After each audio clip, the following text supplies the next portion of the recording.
Have you tried the frurry, the fried fish curry? Have a look.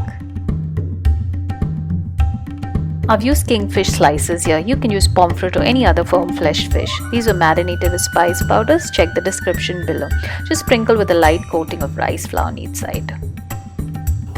In a thick wide pan, fry the fish just for a couple of minutes on each side. We'll cook them some more later. Fry the fish in batches and set it aside to drain on kitchen paper. Make sure the fish is not overcooked. After all the fish is fried and set aside, add some more oil to the pan if needed. See, we're being smart here, less washing up to do. Really a one-pot dish.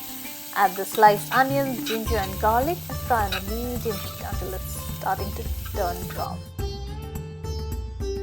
Make sure you reduce the flame and then add the spice powder. This is the remaining trio of spices: turmeric, chilli and coriander, and of course some black pepper. We'll fry this for a couple of minutes just until it's nicely mixed. Make sure the burner is still on low, otherwise the spices are going to burn and it's going to taste bitter. Add a cup of warm water and stir now. You can increase the flame to a medium heat and let it simmer. I added just a cup now. We'll see if we need more, we'll add.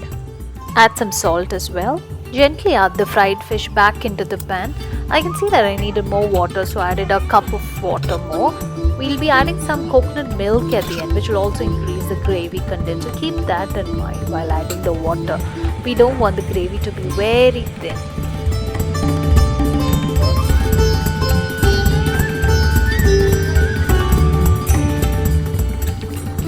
Add in some curry leaves. I really hope you have fresher curry leaves than mine. Look at mine, they look so sad.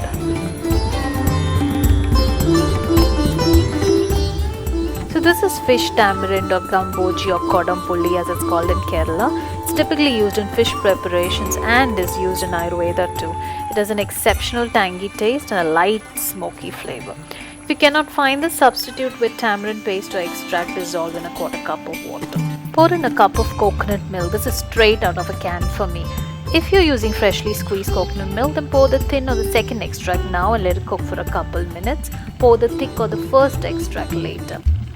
Don't let the curry boil vigorously now, else the coconut milk will split.